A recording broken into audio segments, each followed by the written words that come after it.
வணக்கம். நான் உங்கள் அக்குபஞ்சர் மருத்துவர் சாய் சுப்லட்சுமி கனகராஜ். இன்னைக்கு பார்த்தீங்கன்னா மஞ்சள் கரிசாலை பார்க்கலாம். இந்த கரிசாலை பார்த்தீங்கன்னா இந்த மாதிரி பூக்கள், மஞ்சள் நிற பூக்கள் உடையது.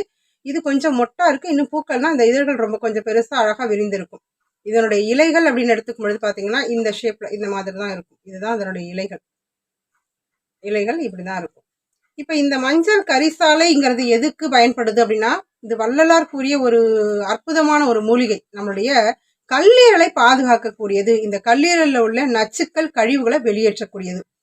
கல்லீரல்ல பாத்தீங்கன்னா பெரும்பாலும் இந்த மஞ்சள் காமாலை கல்லீரல் பாதிப்படையுது. நீண்ட நாளா அந்த மஞ்சள் காமாலை இருந்துகிட்டே இருக்கு. மருந்து சாப்பிட்டுமே சில பேருக்கு சரியாகல அப்படிம்பாங்க. ட்ரிங்க்ஸ் எடுக்கிறவங்களுக்கு பாத்தீங்கன்னாக்கா இந்த கல்லீரல் பழுதுபட்டிருக்கு அப்படின்னு சொல்லுவாங்க.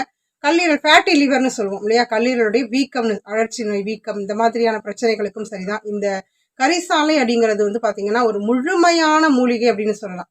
இதை நம்ம தொடர்ந்து எடுத்துட்டு வரணும். ஒரு பாசிப்பருப்பு கூட்டோட வைத்து எடுத்துக்கும் பொழுது உடலுக்கு குளிர்ச்சியையும் தரக்கூடியது, வயிற்றையும் மிதப்படுத்தக்கூடியது. நம்ம கல்லீரலையும் ஒவ்வொரு நாளும் இதை சாப்பிட்டுட்டு வரும்பொழுது இந்த கல்லீரல்ல நல்ல மாற்றம் தெரியும்.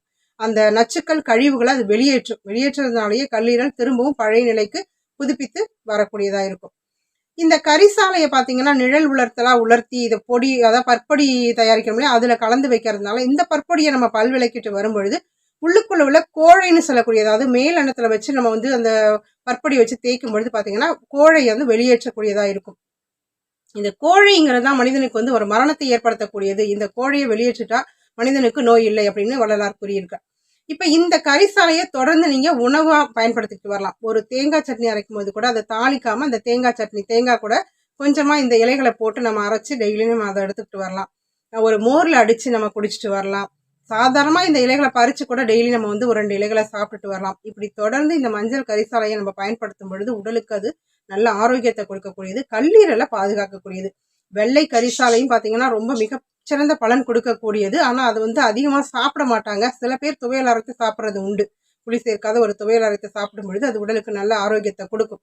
ஆனா நிறைய பேர் என்ன பண்ணுவாங்க அப்படின்னாக்கா அதை குளிக்கிறதுக்கு, அதாவது பாத்தீங்கன்னா அந்த இலைகளை நல்லா இடிச்சு அந்த காம்போட, அதாவது இந்த மாதிரி அந்த செடியை பிடுங்கி இடிச்சிட்டு அந்த சாரை பிழிஞ்சு எடுத்தோம்னா கரு நிறமா வரும், கருப்பு கலரா இருக்கும். அதை தலையில நல்லா அப்ளை பண்ணிட்டு ஒரு மணி நேரம் கழிச்சு குளிச்சோம்னா உடலுக்கு ஒட்டுமொத்த குளிர்ச்சி, எண்ணெய் தேய்ச்சி குளிக்கக்கூடியதற்கான பலன் இதுல கிடைக்கும். நம்ம கண்கள் ஒளி பெறும். நம்ம கல்லீரல் தான் கண்ணுக்கு உள் உறுப்பு கல்லீரல், வெளி உறுப்பு கண்கள். அப்ப கல்லீரல் பலமா இருந்ததுன்னா கண்ணை பார்த்தே தெரிஞ்சுக்கலாம். நம்ம கல்லீரல் பலமா இருக்கு இல்ல அப்படின்னு. கண்கள் ஒரு மஞ்சள் நிறத்துல இருக்கும், சில பேருக்கு பார்த்தாலே தெரியும். அப்ப அவங்களுக்கு கல்லீரல் பிரச்சனை இருக்குன்னு நம்ம பார்த்தே சொல்லிடலாம். ஒரு உள் உறுப்பு சரியில்லைன்னா வெளி உறுப்பை வச்சே நம்ம சொல்லிட முடியும். அப்ப உள் உறுப்புகள் சரியா இயங்கணும் அப்படின்னா அதற்கான உள் மருந்தையும் நம்ம எடுத்துக்கணும், வெளி மருந்தையும் நம்ம எடுத்துக்கணும். உள் மருந்தா இந்த மஞ்சள் கரிசாலையும், வெளி மருந்தா வெள்ளை கரிசாலையும் நம்ம தலையில தேய்ச்சி குளிக்கும் பொழுது உடலுக்கு ஒட்டுமொத்த ஆரோக்கியம், கல்லீரலை பாதுகாக்கக்கூடியதா இருக்கும்.